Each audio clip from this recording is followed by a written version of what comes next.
على أشرف الأنبياء والمرسلين وعلى آله وصحبه أجمعين. سبحانك لا علم لنا إلا ما علمتنا إنك أنت العليم الحكيم. رب اشرح لي صدري ويسر لي أمري واحلل عقدة من لساني يفقهوا قولي. أما بعد. الحمد لله على نعمة الإسلام، الحمد لله على نعمة الإيمان وكفى بها من نعمة.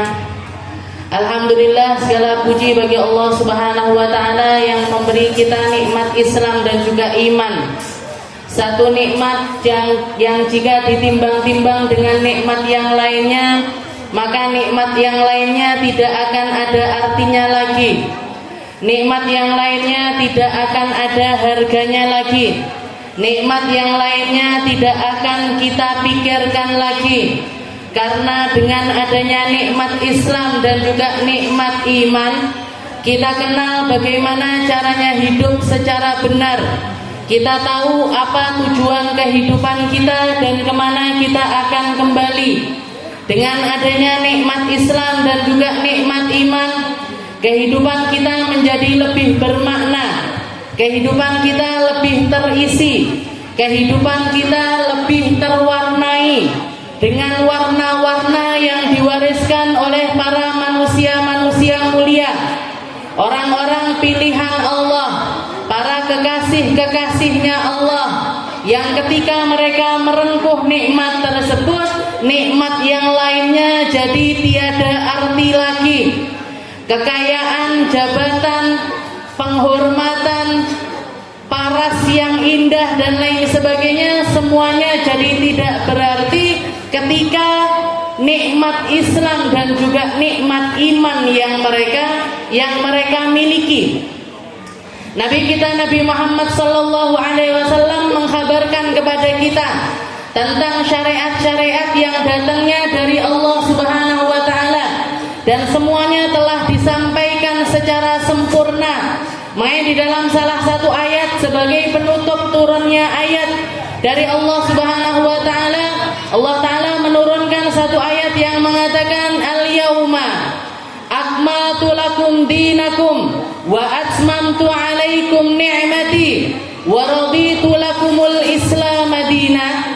Wahai Muhammad, hari ini, di hari mulia ini, ketika haji wada yang terakhir, ketika Rasulullah berdiri di padang Arafah, ketika Rasulullah berkhutbah dalam keadaan ihram dan semua yang mendengarkan juga sedang dalam keadaan ihram, turun ayat yang mengatakan, wahai Muhammad, al-yauma akmaltu lakum dinakum. Wahai Muhammad, hari ini Islam telah aku sempurnakan. Hari ini firmanku semua telah aku turunkan. Hari ini semua cara-cara hidup, tutorial hidup, tutorial untuk meraih kegembiraan dunia sampai akhirat, semuanya telah disampaikan lewat lisan mulia Nabi kita Nabi Muhammad sallallahu alaihi wasallam. Maka dikatakan ketika ada seorang Yahudi mendengar ayat tersebut, mereka mengatakan, wahai khalifah, mereka mengatakan kepada Sayyidina Umar bin Khattab, ya khalifata Rasulillah, ya amirul mu'minin, telah datang, telah ada, disebutkan di dalam Al-Qur'anmu satu ayat yang apabila ayat itu turun kepada kami, turun kepada kaum Yahudi, niscaya hari tersebut akan kami jadikan Id, akan kami jadikan hari raya, akan kami rayakan dengan penuh kegembiraan, karena ayat tersebut tidak pernah diturunkan di dalam Injil, juga tidak pernah diturunkan di dalam Taurat ataupun kitab-kitab yang Allah Ta'ala turunkan sebelumnya. Hanya di dalam Al-Quran Allah Ta'ala mengatakan, al-yauma akmaltu lakum dinakum wa atmamtu alaikum ni'mati. Wahai Muhammad, selain agamamu aku sempurnakan, nikmat-nikmatmu juga aku sempurnakan. Keindahan-keindahan dalam agamamu telah aku sempurnakan.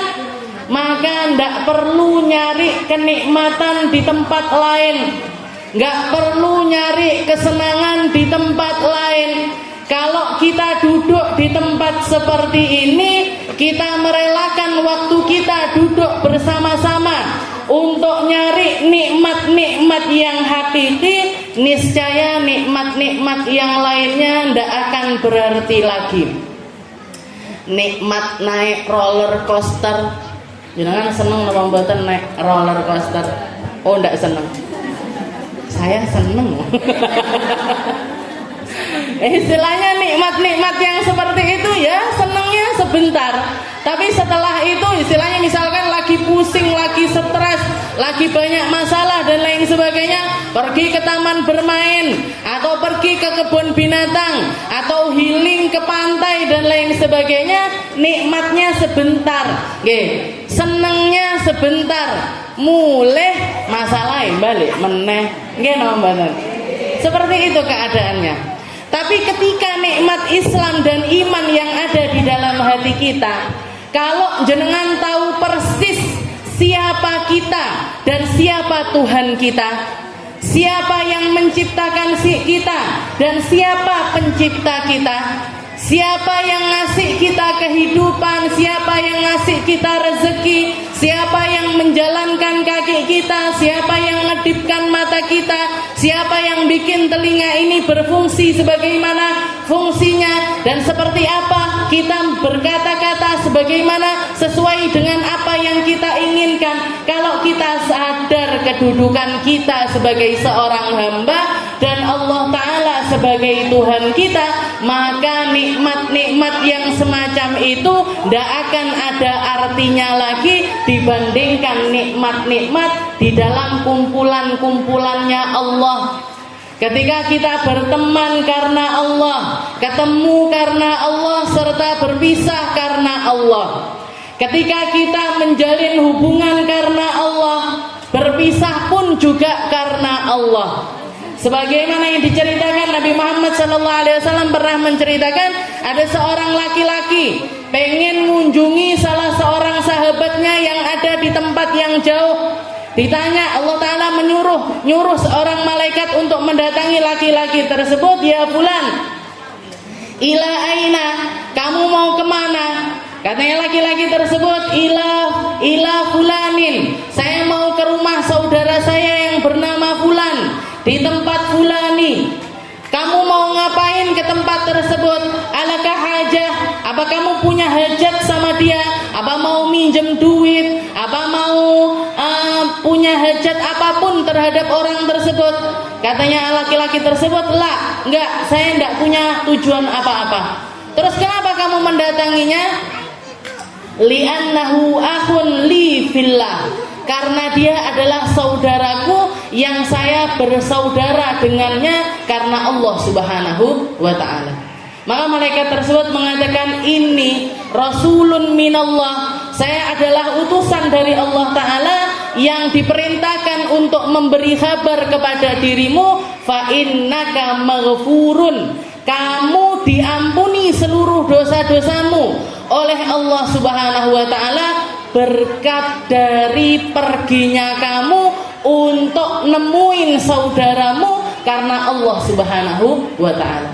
Sebagaimana yang kita duduk di sini bareng-bareng, ijtama'na lillah wa tafarraqna lillah, kita duduk bareng niatnya sholawatan, niatnya ngaji, niatnya mendengarkan Al-Quran, niatnya kumpul-kumpul silaturahmi sama saudara-saudara sesama muslim, datang ngumpul karena Allah, wa tafarraqna lillah, pergi dari majelis ini juga karena Allah Ta'ala. Maksudnya pergi karena Allah Ta'ala apa? Kita saling mendoakan, semoga jenengan semuanya selalu sehat, semoga jenengan semuanya selalu panjang umur, semoga jenengan semuanya ditambahi sama Allah Ta'ala barokahnya, nikmatnya, keindahannya, lapang hatinya, cara berpikir yang baik, kesabarannya, cara syukurnya, mugi-mugi ditambahi terus sama Allah Subhanahu wa ta'ala. Meskipun kita pulang ke rumah kita masing-masing, tapi kita punya ikatan yang sama. Apa itu? Nanti bulan depan hari apa nih? Kamis awal bulan saya akan kumpul bareng-bareng lagi, ngaji bareng-bareng lagi, salawatan bareng-bareng lagi. Untuk apa? Selain untuk melepas rindu, juga nyari jalinan, nyari tali, nyari penghubung biar nyampe kepada Allah Subhanahu wa taala lewat jalannya para nabi-nabinya Allah, terutama nabi kita Nabi Muhammad sallallahu alaihi wasallam. Kita lanjutkan pembahasan kita di dalam kitab Aqidatul Awam, akidahnya orang awam. Ila anqal, kita sampai kepada nazam yang mengatakan abda'u bismillahi warrahmani wabirrahimi daimil ihsani walhamdulillahil qadimil awwali wal akhiril baqi bila tahawuli thumma salatu wassalamu sarmada ala nabi khairi man qad wahada wa alihi wa sahbihi wa man tabi' sabila dinil haqqi ghaira mubtadi. Kita sudah bahas tentang basmalah, kita sudah bahas tentang hamdalah, dua kalimat yang dihadiahkan oleh Allah Ta'ala untuk menjadi pembuka setiap perkara kita dan penutup dari setiap perkara kita. Kalau misalkan jenengan ndak hafal doa-doa yang begitu banyaknya yang diajarkan sama Nabi Muhammad, seperti ketika Rasulullah kalau ngelihat ke cermin, Rasulullah doa dengan lafaz Allahumma kama hassanta khalqi fahassin khuluqi. Ya Allah, sebagaimana engkau memperindah yang tampak dari saya, indahkan juga akhlak saya. Seperti juga Rasulullah kalau bercelak, dimulai dari sebelah kanan 3 kali, habis itu sebelah kiri 3 kali. Beliau sambil doa, Allahumma nawwir basari wa basirati. Ya Allah, jadikan mata ini mata yang penuh cahaya, bukan cuman yang tampak darinya, tapi juga mata hati saya, semoga semakin terang benderang. Jenengan kangelan misalkan dungane apa yo ndak apal, dungane ngombe apa ya nggak hafal, doanya pakai baju apa ya ndak hafal, doanya mau masuk rumah apa ya ndak hafal, masuk masjid apa ya ndak hafal. Jenengan ndak hafal kabeh, misalkan ora tahu madrasah, misalkan ndak tahu mondok, ngajinya baru umur 50 tahun misalkan. Nggih, ngoten napa mboten jenengan? Nggih, yang belakang yang nggih. Baru-baru ngajinya disuruh ngafalin, wes otaknya kepenuhan sama harga cabe, sama harga berambang, sama harga telur, sama harga ayam dan lain sebagainya. Mau ngafalin sulit. Cukup jenengan punya pakem 2 ini, basmalah hamdalah, basmalah hamdalah, basmalah hamdalah. Katanya para ulama, bismillah itu seperti Allah Ta'ala menghadiahkan kepada kita itu semacam kunci yang akan membuka setiap berkah dari perkara yang akan kita lakukan. Pakai kaos kaki ndak ngerti dungane bismillah, pakai sandal ndak ngerti doanya bismillah. Nggih, pakai baju ndak ngerti doanya bismillah. Bismillah tok ae modale. Nggih, bismillahirrahmanirrahim atau bahkan bismillah sekalipun. Nggih, jenengan buka setiap perkara baiknya jenengan dengan basmalah. Nggih. Setelah itu nanti di akhirnya, nggih, untuk pelepasannya atau untuk akhirnya ditutup dengan hamdalah. Alhamdulillah, nggih, alhamdulillah. Jadi selesai pakai kaos kaki yang kanan bismillah, yang kiri juga bismillah. Nanti ketika melepas alhamdulillah, alhamdulillah. Nggih, masuk ke masjid enggak ngerti dongane bismillah. Keluarnya alhamdulillah. Ngoten mawon. Nggih, gampang. Nggih. Dan ini masuk ke dalam kata-katanya Nabi Muhammad, kullu amrin dzibalik la yubda'u fihi bismillah fa huwa akhta. Semua perkara yang punya maksud kalau enggak dimulai dengan bismillah, maka perkara itu akan menjadi perkara yang cacat, kurang berkahnya. Nggih. Padahal segala sesuatu itu yang paling penting barokah. Nggih. Anak akeh nakal kabeh jenengan malah ngeluh, nggih toh. Tapi kalau anak 1, 2, nggih, 1 bawa berkah, nggih, bisa hormat sama orang tuanya, bisa nyenengkan orang tuanya, ahli sholat, ahli puasa, ahli nutup aurat, wis adem matine bapak ibuke. Nggih napa mboten? Nggih, nggih. Ketimbang punya anak kaya raya jadi pejabat, ujung-ujungnya korupsi, nggih. Niku dia ngenes, orang tuanya lebih ngenes lagi, nggih. Itu dia sedih, orang tuanya jauh lebih sedih lagi. Makanya yang kita minta itu barokah, nggih. Barokah umur yang barokah, ilmu yang barokah, anak-anak yang barokah, rumah yang barokah. Biar apa? Biar kebaikannya itu muncul. Biar kebaikannya itu langgeng, biar kebaikannya itu bisa dirasakan, baik kita masih di dunia, apalagi sampai di akhiratnya Allah Subhanahu wa ta'ala. Jadi basmalah sudah, hamdalah sudah. Setelah itu kita juga sudah belajar tentang salawat kepada Nabi kita, Nabi Muhammad sallallahu alaihi wasallam. Ketika ada seorang sahabat nanya, "Ya Rasul, kaifa nusalli alaik?" Bagaimana cara kami bersalawat kepadamu ya Rasul? Maka Rasulullah mengatakan, "Qul," katakan, "Allahumma salli ala sayyidina Muhammad wa ala ali sayyidina Muhammad kama sallaita ala sayyidina Ibrahim wa ala ali sayyidina Ibrahim innaka Hamidun Majid." Niku salawat napa namine? Salawat Ibrahimiyah. Itu salah satu salawat yang diajarkan langsung oleh Nabi kita, Nabi Muhammad sallallahu alaihi wasallam. Meskipun kalau yang di dalam riwayat hadis itu tidak ada sayyidinanya, tidak ada lafaz sayyidina. Rasulullah mengajarkan, "Qul," katakan, "Allahumma salli ala Muhammad wa ala ali Muhammad kama sallaita ala Ibrahim wa ala ali Ibrahim." Itu yang diajarkan sama Nabi. Tapi apa salah kalau kita ngasih sayyidina? Mboten napa-napa. Nggih. Ini yang mengatakan Nabi. Mosok Nabi Muhammad mensayyidinakan dirinya sendiri. Kayak saya misalkan, kepada yang terhormat saya sendiri. Pas napa mboten? Kalau Bu Fatonah yang bilang, kita mulai acara ini dengan yang terhormat Ustadzah kita, pantes. Like saya sendiri, yang terhormat saya Asyarifah, Al-Ustadzah, Al-Mukarramah misalkan, diguyu, jenengan guyu mesti. Iki Ustadzah piye memuji dirinya sendiri, mensyarifahkan dirinya sendiri, enggak pas. Maka ketika Nabi Muhammad mengajarkan Allahumma salli ala Muhammad, itu bentuk tawaduknya Nabi Muhammad. Itu bentuk kerendahan hatinya Nabi Muhammad.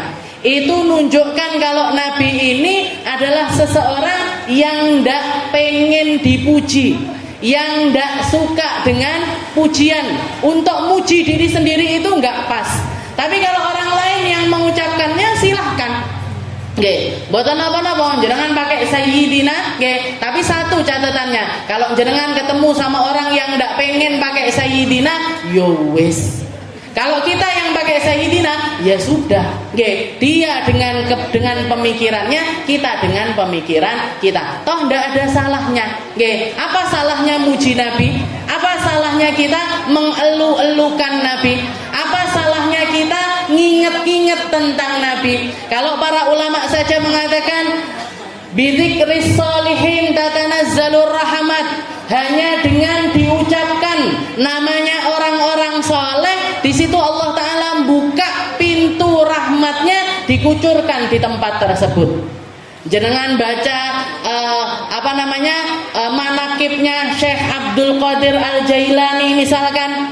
Syekh Abdul Qadir Jailani ini siapa? Walinya Allah, kekasihnya Allah, karomahnya banyak, sepak terjangnya luar biasa.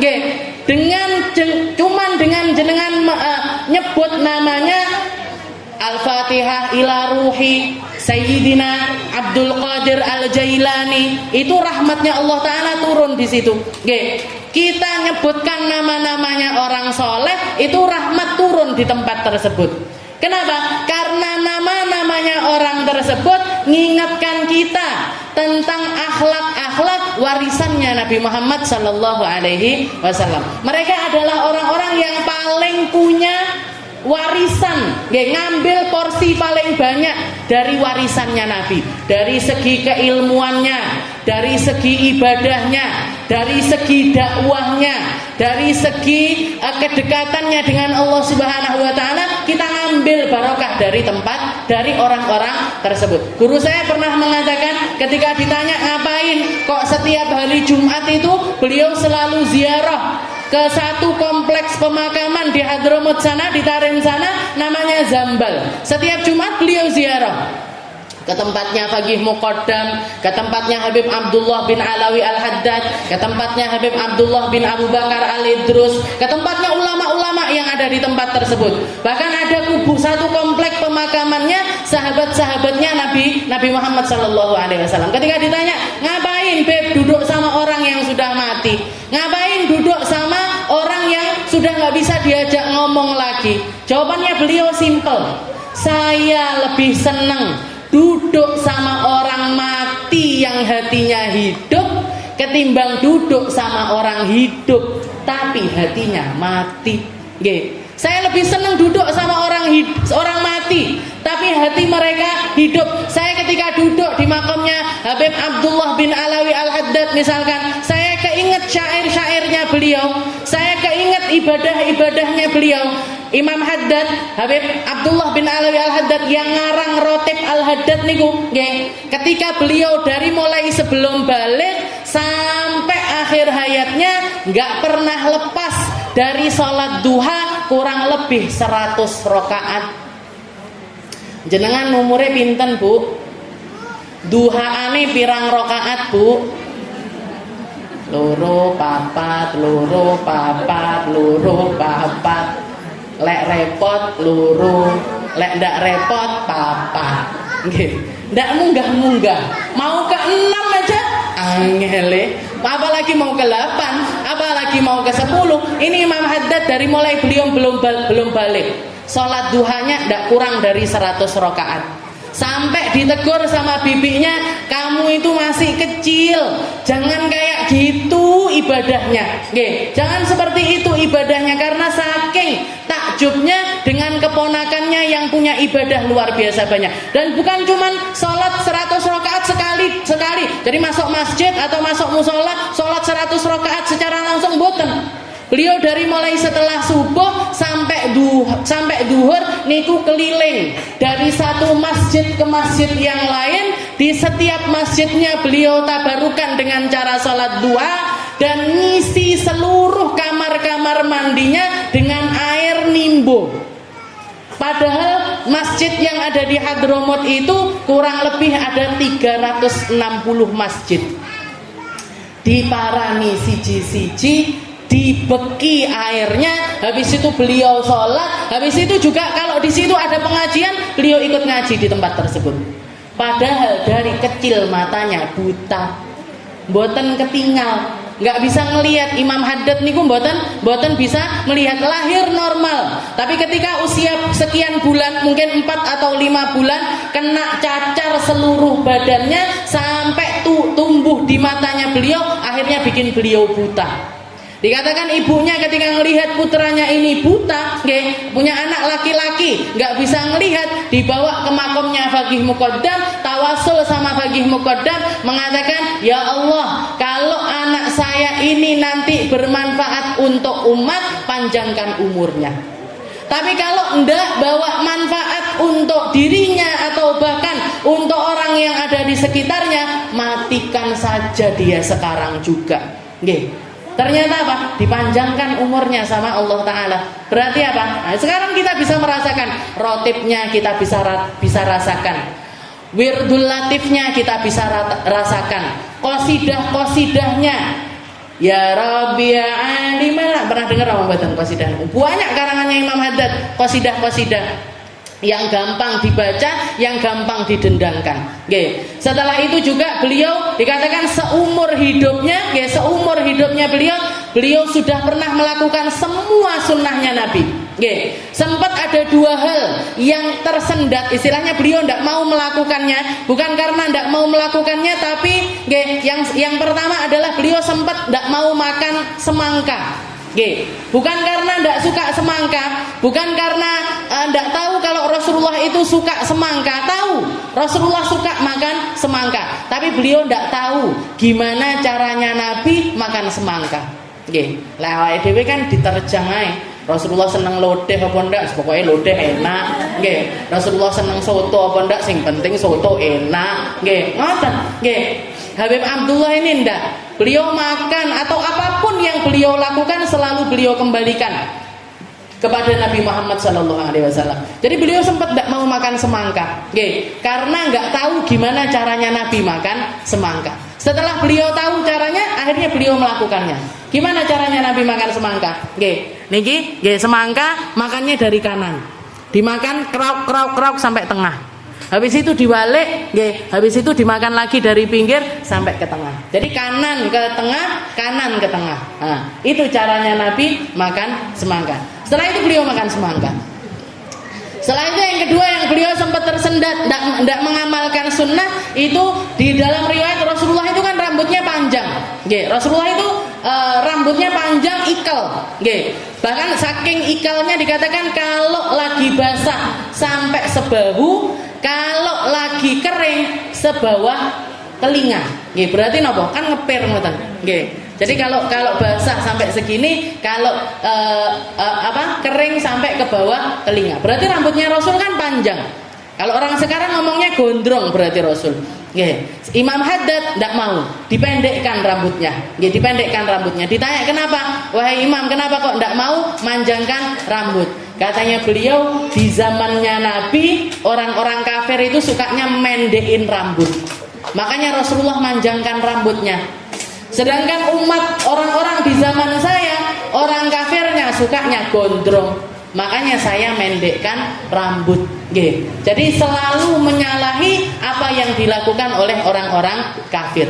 Tapi di akhir hayatnya sebelum beliau meninggal, di sakit yang berujung kepada kematian, dikatakan ketika anak-anaknya mau motong rambutnya, dikatakan jangan dipotong rambut saya.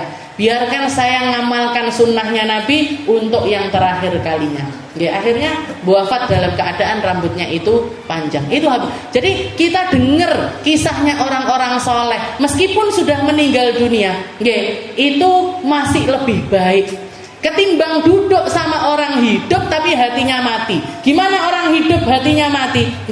Ya makan, ya minum, ya bernafas, motone yo kedep, telinganya ya kedengeran, tapi semua yang keluar dari dirinya hanya tentang perkara-perkara duniawi.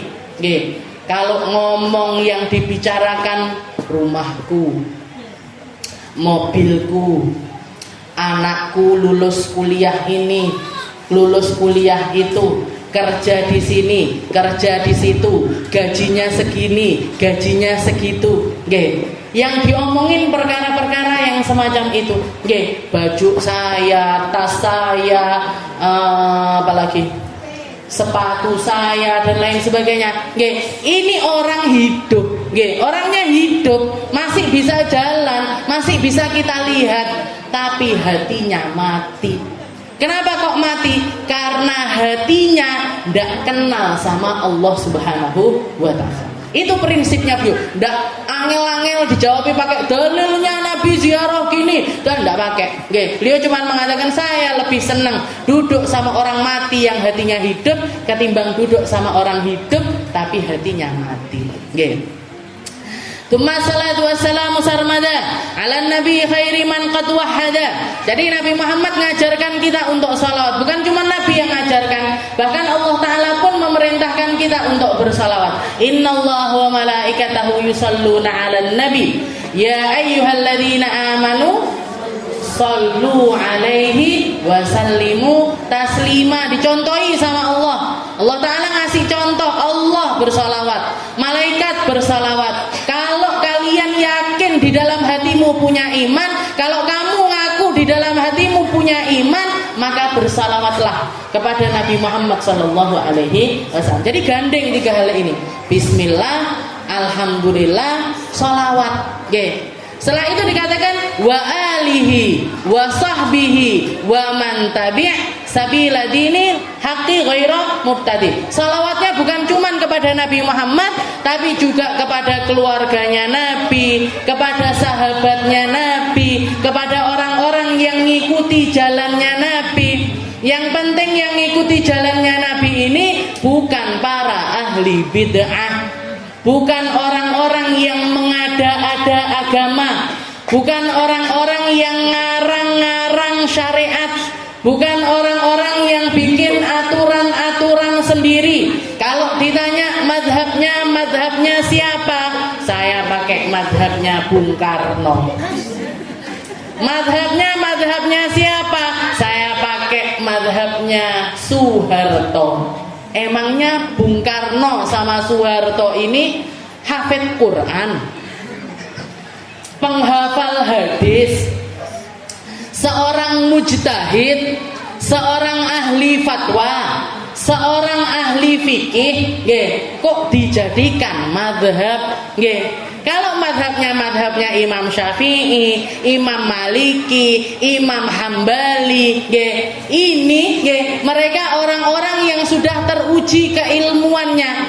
Istilahnya gampangnya mereka ini adalah para peramu syariat. Allah Ta'ala nurunkan Al-Quran. Setelah itu ada sunnahnya Nabi Muhammad sallallahu alaihi wasallam.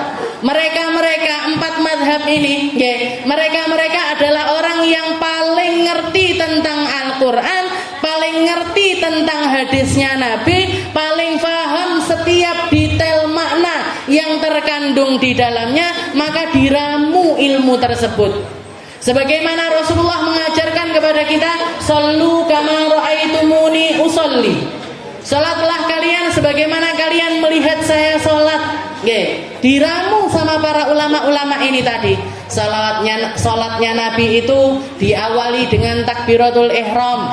Setelah itu membaca doa iftitah, bacaannya begini. Setelah itu Fatihah, setelah itu surat, setelah itu ruku, setelah itu i'tidal.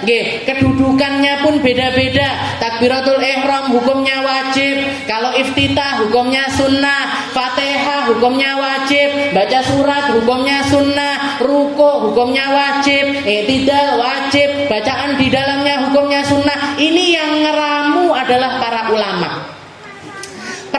Peramu ilmu tersebut adalah para ulama-ulama mujtahid tersebut. Jadi bisa dipertanggungjawabkan keilmuannya. Makanya di sini dikatakan wa alihi wa sahbihi wa man tabi' sabila dinil haqqi ghaira mubtadi. Saya bersalat kepada keluarganya Nabi, kepada para sahabatnya Nabi, kepada orang-orang yang ngikuti jalannya mereka, bukan jalannya orang-orang yang mengada-ada tentang agama. Bukan orang-orang yang bikin sesuatu yang baru di dalam agamanya Allah Subhanahu wa Ta'ala. Bukan orang-orang yang bikin, kita kan orang Indonesia, sholat kalau di Arab pakai bahasa Arab, di Indonesia pakai bahasa Indonesia. Tuh mohon pernah dengar jenengan? Takbirnya Allah Maha Besar. Setelah itu bismillahnya dengan menyebut nama Allah yang Maha Pengasih lagi Maha Penyayang. Pas di Sunda pakai bahasa Sunda, pas di Jawa pakai bahasa Jawa. Dah neo nih, jadinya Islam ini jadi apa ini? Jadi seperti apa? Ndak karu-karuan, Bu. Makanya kita ketika ngambil ilmunya Allah sekalipun, kita harus memperhatikan kita ngambil ilmu ini dari siapa. Orang-orang ini, misalkan jenengan sekarang gampangnya jenengan ngaji sama saya. Ustazah Aminah ini dulu ngajinya di mana? Belajarnya sama siapa? Guru-gurunya siapa saja? Bisa dipertanggungjawabkan apa enggak keilmuannya? Bisa dipertanggungjawabkan apa enggak dedikasinya para sesepuh-sesepuhnya ataupun guru-gurunya? Oh, mondoknya di Dalwa, habis itu ke tempatnya Habib Umar, guru-gurunya ada yang asli dari Dalwa, ada yang dari Pondok Salafiyah, ada yang dari Pondok Pelosok, ada yang dari Pondok Sidogiri, ada yang dari Lirboyo. Oh, saya kenal itu pesantren-pesantren tua yang ada di Jawa Timur yang sudah berlalu kajian-kajian di dalamnya dan sudah mengeluarkan orang-orang yang ngerti ilmu agama sesuai dengan aturannya Nabi Muhammad sallallahu alaihi wasallam. Oh, wis tak ngaji nang kono. Makanya jangan gampang-gampang ngelihat oh ada guru di YouTube asik ini ngajinya, enak ini didengarnya. Kalau jenengan dengarkan masalah adab, masalah parenting, masalah sesuatu yang tidak ada kaitannya dengan hukum-hukum syariat, tidak bahas akidah, tidak membahas tentang fikih, bukan tidak membahas tentang hukum-hukum syariat, silahkan jenengan mau ngambil dari siapa saja. Tapi kalau sudah masalah hukum, kalau sudah masalah akidah, ini kita harus tahu betul ngambilnya dari siapa, ngambilnya kepada siapa. Orang-orang ini guru-gurunya siapa? Lek ragu-ragu tinggalkan. Bukan tinggalkan maksudnya tidak boleh dengarkan sama sekali, mboten. Silahkan, tapi niku wau patokannya. Masalah akidah sama fikih jangan sembarangan ngambil dari orang.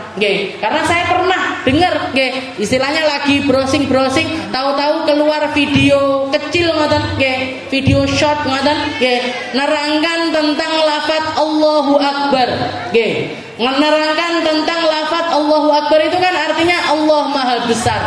Katanya Ustadz yang terkenal ini tadi, dia mengatakan Allah Maha Besar itu maksudnya Allah itu besar sekali, lebih besar dari dunia, lebih besar dari matahari, lebih besar dari alam semesta. Berarti apa? Ini masuknya kalau di dalam akidah tauhidnya kita, dia itu masuknya kelompok mujassimah, yang mentajsimkan Allah. Jadi menganggap Allah Ta'ala ini punya badan, punya bentuk, punya fisik sebagaimana kita punya fisik. Padahal itu sangat-sangat ditentang di dalam ketauhidannya kita. Di dalam agamanya kita, akidah kita Ahlus Sunnah wal Jamaah, Allah Ta'ala itu laisa kamitslihi syai'un fil ardi wala fis sama' wa huwas samiul alim. Allah Ta'ala itu tidak sama dengan makhluk. Kalau kita melihat pakai mata, Allah Ta'ala Maha melihat. Tanpa mata, tanpa bagaimana, tanpa seperti apa. Ketika kita mendengar butuh sama telinga, Allah Ta'ala Maha mendengar. Tapi pendengarannya Allah Ta'ala ndak pakai gimana, ndak pakai seperti apa, ndak pakai apa-apa. Jadi istilahnya ngeten, kita dilarang untuk mentajsimkan Allah. Mentajsimkan itu membuat bentuknya Allah Ta'ala secara kasat mata ataupun di dalam pikiran kita. Kalau orang-orang Nasrani, mereka nyembah Nabi Allah Isa, mereka menganggap Nabi Isa itu sebagai Tuhan. Setelah itu dibentuk salibnya, gitu. Ada patungnya. Habis itu doa-doa di depan patung tersebut. Itu tidak boleh di dalam agama Islam. Makanya jangan kalau ngelihat komik-komik yang menceritakan tentang nabi-nabi sekalipun, untuk membentukkan tentang Allah, tentang Nabi saja, tentang Nabi Muhammad saja, tidak dibentukkan orang, gitu. Bentuknya cuma cahaya, tulisannya Muhammad. Ceritanya Nabi Musa yang lagi ketemu sama Allah Ta'ala di Bukit Tursina, Nabi Musanya dibentuk cahaya, tulisannya Musa. Allah Ta'alanya dibentuk cahaya, tulisannya Allah. Kenapa kok seperti itu? Biar tidak ada pentajsiman Allah Ta'ala, baik secara keberhalaan, bisa dibentukkan secara fisik ataupun juga di pikirannya manusia. Jadi ketika kita melafadzkan Allahu Akbar, Allah Ta'ala Maha Besar, bukan Allah Ta'ala punya jasad yang besar, lebih besar dari alam semesta, enggak. Tapi Allah Ta'ala Maha Besar, Maha Besar dalam arti setiap kekuasaannya ini besar, setiap yang dilakukan sama Allah Ta'ala ini punya makna besar. Dan Allah Ta'ala menempati setiap tempat, nggih, meliputi segala sesuatu tanpa bagaimana, tanpa seperti apa. Itu patokannya orang-orang ahlus sunnah wal jamaah. Nggih, ahlus sunnah wal jamaah seperti itu. Jadi tidak boleh. Saya sampai kaget, padahal dia ustaz terkenal sekali. Nggih, terkenal sekali, di-share di mana-mana kajian-kajiannya. Tapi ngomong seperti itu, wah bahaya ini. Nggih, kalau sampai masuk ke akidah. Jadi kalau dia ngajar akidah masuk ke semua orang, apalagi orang awam, nggih, sing ndak tahu ngaji, ndak tahu pesantren, ndak tahu, nggih. Ya cuman ho gitu. Oh iya ya. Allah Taala Maha Besar itu maksudnya gitu toh. Nggih. Ngoten, mantuk-mantuk toh, ndak ada yang protes.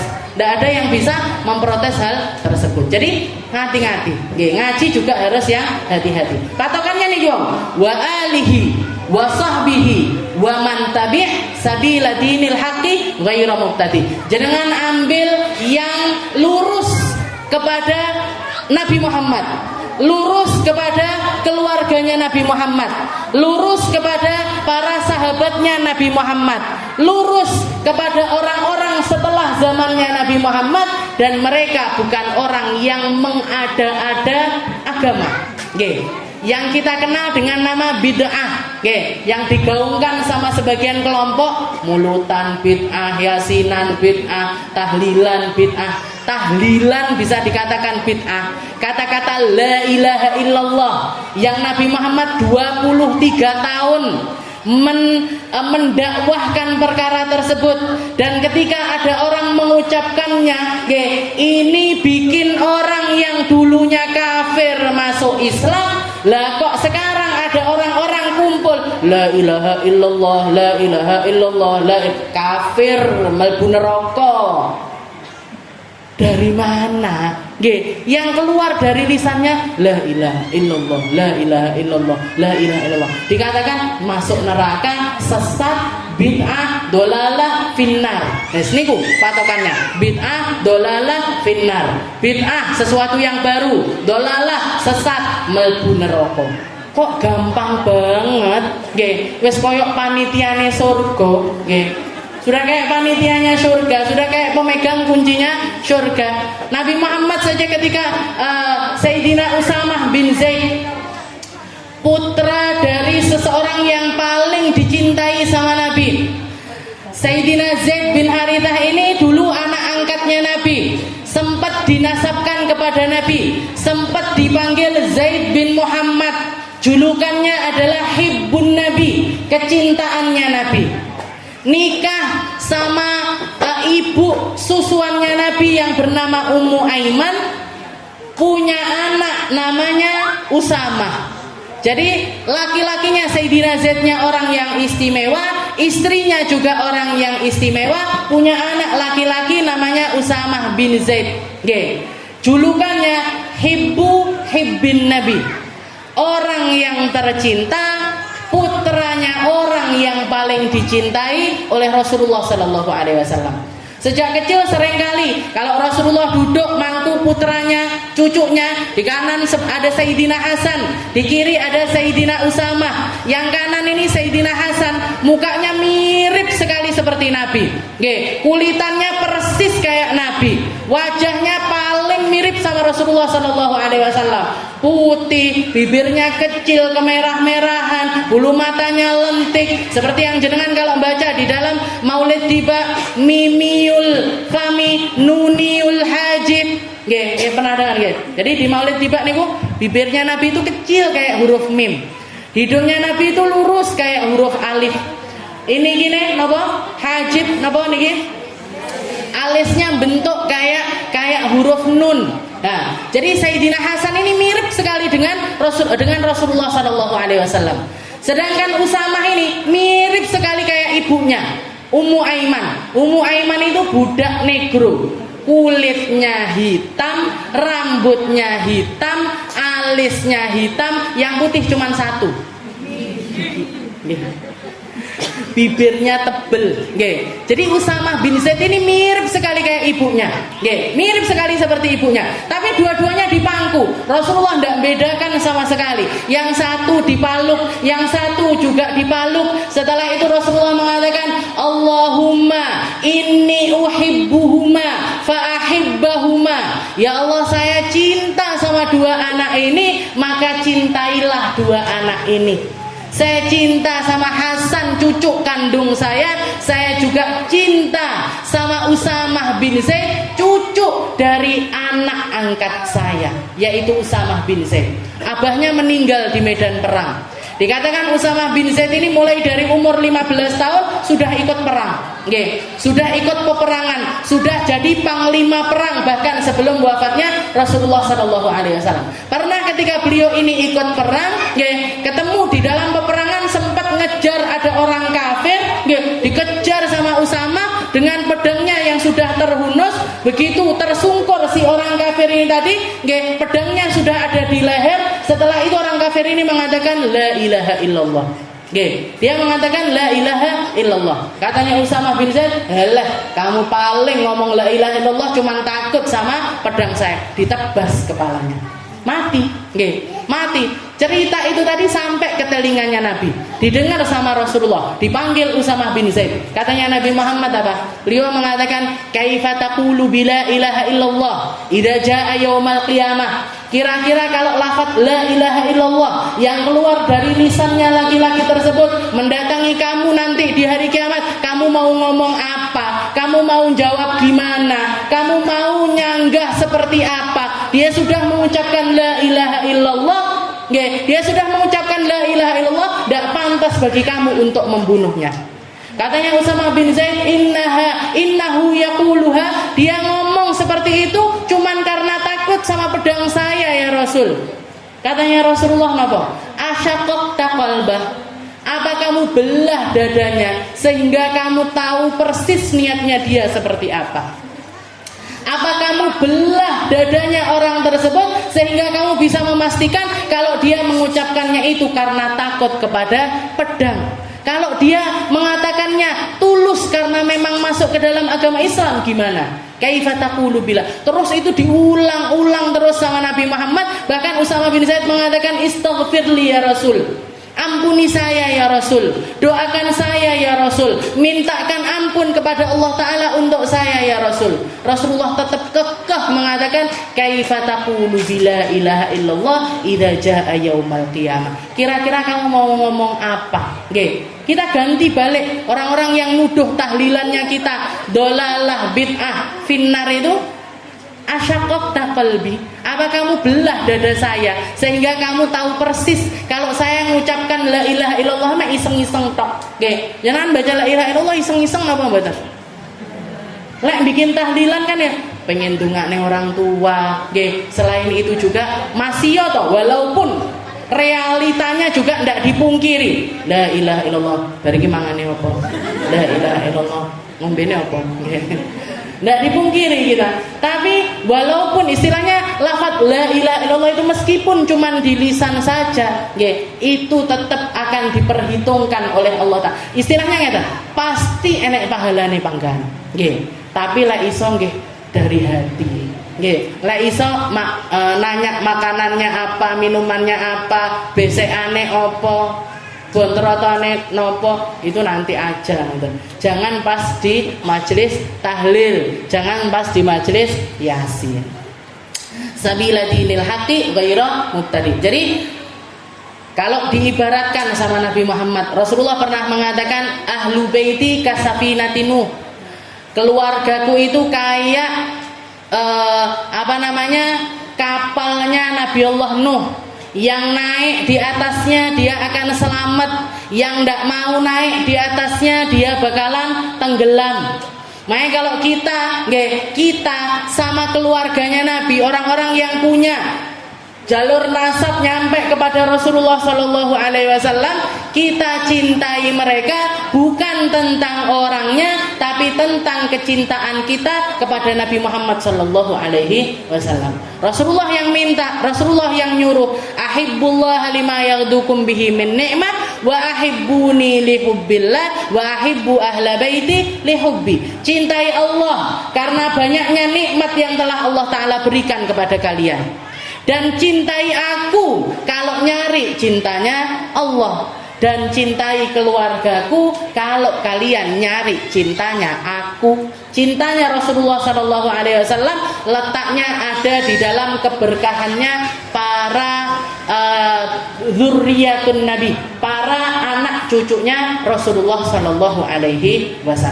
Setelah itu wasahbih. Kalau tentang sahabatnya Nabi Muhammad sering mengatakan Allah fi ashabi. Hati-hati kepada para sahabatku. Hati-hati kepada perkataanmu terhadap para sahabat-sahabatku. Ashabikan nujum bi ayyihim muqtadaitum ihtadaitum. Para sahabatku itu laksana bintang-bintang. Kalian mau ngambil teladan dari siapapun, kalian akan mendapatkan petunjuk dari Allah Subhanahu wa taala. Oke, keluarganya Nabi, para sahabatnya Nabi. Setelah itu yang ketiga siapa? Wa man tabi' sabila dinil haqqi ghairu mubtadi. Dan kepada siapapun orang-orang setelahnya, setelah zamannya keluarga, setelah zamannya para sahabat, yang ngikuti jalannya mereka, yang penting jalannya ini enggak belok-belok kemana-mana, bukan para ahli bid'ah, bukan orang-orang yang mengada-ada di dalam agama. Kalau Habib Abdullah bin Alawi Al-Haddad menerangkan, kalau kita mau tahu bid'ah itu 3 macam. Di bid'ah itu ada 3 macam. Ada yang namanya bid'ah hasanah, ada yang namanya bid'ah madmumah, ada yang namanya bid'ah madmumah mutlaqon. Di dalam kitab Risalatul Mu'awanah beliau mendefinisikan bid'ah itu 3 macam. Walaupun di kitab-kitab lain ada yang mengatakan 5 macam, ada yang mengatakan 7 macam dan lain sebagainya. Menurut saya ini yang paling simple, yang paling gampang untuk difahami. Bid'ah yang hasanah itu seperti apa? Yang jalur kepada Al-Quran, yang jalur kepada hadisnya Nabi, yang jalur kepada ijma' dan juga qiyas. Selama masih ada di dalam koridor itu, tidak melenceng kemana-mana, tidak ada perkara-perkara yang nggak benar di dalamnya, maka namanya adalah bid'ah hasanah. Perkara baru, tapi perkara barunya itu perkara yang baik. Kayak apa? Kayak pondok pesantren. Rasulullah tidak pernah bikin pondok pesantren. Nggih mboten? Ada ma'had Rasulullah SAW, atau ma'had Sayyidah Aisyah, atau ma'had Sayyidah Fatimah. Baru ada di zaman setelahnya Nabi yang dibikin oleh cucunya Nabi yang namanya Sayyidina Ali Zainal Abidin. Beliau bikin tempat untuk belajar, tapi bukan ma'had, bukan pesantren, tapi madrasah Ahlul Bait. Itu yang bikin Sayyidina Ali Zainal Abidin, sekolahan. Nah sekarang kok ada para ulama-ulama kok bikin pesantren-pesantren. Anak-anaknya orang dikumpulkan di satu tempat, diajarin sholat jamaahan, diajarin ngaji, diajarin nahwu, diajarin shorof, diajarin fikih dan lain sebagainya. Kalau kita lihat pesantren ini sesuatu yang baru napa mboten? Baru. Tidak ada di zamannya Nabi, tidak ada di zamannya para ulama, tapi baik napa mboten? Baik. Wong istilahnya kalau anak di rumah 24 jam dia di rumah, saged jenengan mengkondisikan mereka untuk sholat berjamaah, ndak megang HP, ini itu bisa? Ndak yakin saya. Delokane paling K-pop niku. Yang dilihat, yang ditonton. Nah, cara paling selamat sekarang di zaman sekarang jenengan lebet nih pesantren.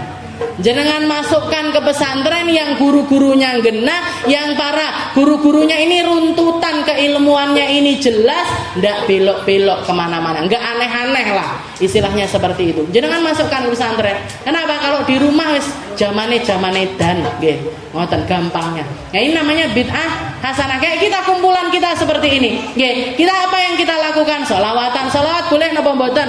Boleh. Yasinan boleh, tahlilan boleh. Di sini ada sedekahnya, ada silaturahminya, dan semua yang kumpul di sini tidak ada sesuatu apapun yang keluar dari koridornya syariat. Kecuali saya misalkan duduk di sini, ayo Bu, ditekakne ngombene, nggih, ngombe bareng-bareng misalkan, bukan ngombe air loh. Nek ngombe air ndak apa-apa, nggih, minum khamr bareng-bareng misalkan. Naudzubillah. Atau sini sekarang diundi, nggih, undian napa niku judi dan lain. Nah, itu baru ndak boleh. Nggih, baru ndak boleh. Tapi selama masih ada di dalam koridor syariat, boleh-boleh saja. Ini namanya bid'ah hasanah. Yang kedua namanya bid'ah madmumah. Bid'ah yang enggak baik, nggih, tapi untuk kalangan tertentu yang pengen jalan di jalannya Allah Ta'ala lebih serius. Seperti apa? Seperti kalau kita memperindah masjid-masjid kita dengan ornamen-ornamen. Di zamannya Nabi tidak ada. Zamannya Nabi nopo istilahnya tekele ngeten tanah, nggih, atasnya pelepah kurma. Apa ndak boleh kita pakai genteng, kita hiasi pakai lafaz-lafaz kaligrafi dan lain sebagainya? Boleh. Tapi kalau terlalu berlebihan pun juga ndak baik, nggih. Kalau terlalu berlebihan ndak bagus, nggih. Bikin kubah gede padahal masjidnya di tengah hutan. Nggih, sing salat mek wong siji loro. Bikin masjid bagus di atas gunung sana. Nggih. Maka jamaahnya 1 2. Ini manfaatnya, ada manfaatnya napa mboten? Ada. Nggih. Tapi relate napa mboten sama yang terjadi di situ. Nggih. Kalau istilahnya kita sesuaikan dengan kapasitas kita. Lek langgar musola di kampung ya dibikin sederhana saja, ndak usah pakai menara, ndak usah pakai yang ornamen berlebihan seperti itu. Kecuali kalau yang kita bikin masjid jamek di tengah kota, dipakai sholat Jumat, dipakai jamaahan orangnya banyak, dibikin besar, dibikin indah untuk mensyiarkan agama Islam, silahkan. Kayak Masjidil Haram, Masjid Nabawi memang harus diperindah seperti itu. Kenapa? Karena ini simbolnya Islam dunia. Levelnya level dunia. Kita setarakan dengan level kita. Nggih, kita bikin di tengah kampung, nggih, di tengah kampung pelosok, sing salat paling wong 10, Pak, orang 15. Ya sudah dibikin sederhana saja. Dihiasi ya, yang penting bersih, yang penting rame, yang penting diisi dengan kegiatan-kegiatan ketimbang bikin masjid besar. Berazan salat dikunci. Azan lagi dibuka, setelah sholat dikunci lagi. Ngapain? Nggih, bikin ramekan sama ngaji, ramekan jadi perpustakaan, ramekan dipakai rapat-rapat. Nggih, jenengan rapat mau maulutan, rapat mau muharraman, rapat mau santunan yatim di masjid, silahkan mboten napa-napa. Diramekan. Biar apa? Biar orang-orang yang wakaf di situ pahala, dapat juga pahala dari setiap kebaikannya jenengan. Itu namanya bid'ah madmumah yang kedua. Katanya, bukan kata saya loh Bu, nggih. Niki ada kitabnya. Katanya Habib Abdullah bin Alawi Al-Haddad. Yang pertama bid'ah hasanah, yang kedua bid'ah madmumah, yang ketiga bid'ah madmumah mutlaqan. Bid'ah yang benar-benar keluar dari syariatnya agama. Yaitu tadi, saya pengen sholat subuh koyoke 2 rakaat kok ketitikan tak bikin 4 rakaat. Nah, ini bid'ah ini namanya. Saya pengen zakat, saya pengen zakat yang diajarkan sama agama 2,5%, saya tak 1% aja lah. Nah, ini bid'ah namanya. Jadi kalau nyangkutnya masalah-masalah asal-asal agama, rukun-rukunnya agama, jenengan main-mainkan, jenengan pakai bikin aturan-aturan sendiri, itu namanya bid'ah madmumah mutlaqan.